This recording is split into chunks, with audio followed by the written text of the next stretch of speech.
नमस्कार, इन खबर में आपका स्वागत है। मैं विद्याशंकर तिवारी हूँ। पूर्व वित्त मंत्री कांग्रेस के वरिष्ठ नेता पी चिदम्बरम खूब हाथ पांव मार रहे हैं।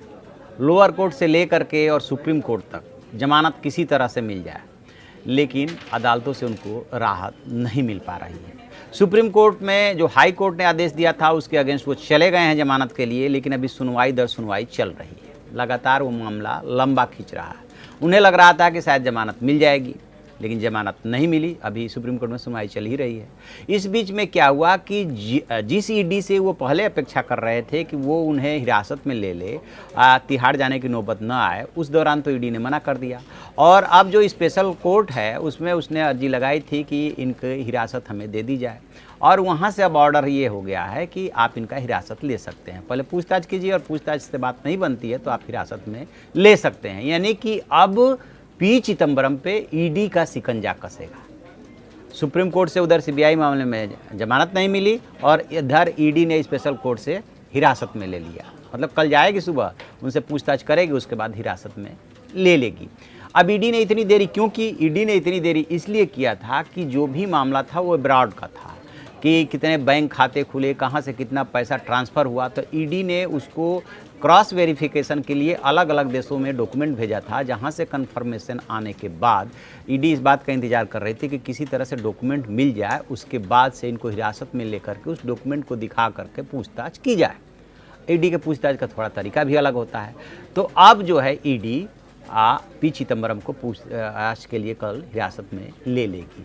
तो इस तरह से अब उनका जो पी चिदम्बरम की पूरी कोशिश थी कि किसी तरह से 21 अगस्त को गिरफ्तारी हुई थी, और गिरफ्तारी के बाद वो काफ़ी दिनों तक सीबीआई के कस्टडी में रहे, फिर वो तिहाड़ गए और अब ये ईडी की कस्टडी में जाएंगे। एक बात क्लैरिफाई कर दें कि ये आईएनएक्स मीडिया केस की बात हो रही है। आईएनएक्स मीडिया केस वो केस है जिसमें कि इनके ऊपर ये आरोप है कि जो आईएनएक्स मीडिया कंपनी थी उसको पी चिदम्बरम ने अपने अधिकार क्षेत्र से बाहर जा कर के एफडीआई लाने की इजाज़त दी, या उसने एक सर्टेन अमाउंट के लिए इजाज़त ली और ज़्यादा जो है एफडीआई ले आई और उस पर कोई कार्रवाई नहीं की गई।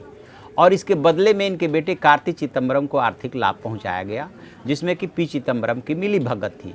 इसके ओरिजिनल एफआईआर में इनका नाम नहीं था, चार्जशीट में नहीं था। बाद में जो है चूँकि इसका जो अप्रूवर थी इंद्राणी मुखर्जी इस केस में, उनके बयान के आधार पर इनकी गिरफ्तारी हुई थी। ये तो है आईएनएक्स मीडिया केस। अब जो एयरसेल मैक्सिस का केस चल रहा है वो सेपरेट केस चल रहा है, उसमें भी सुनवाई होने वाली है।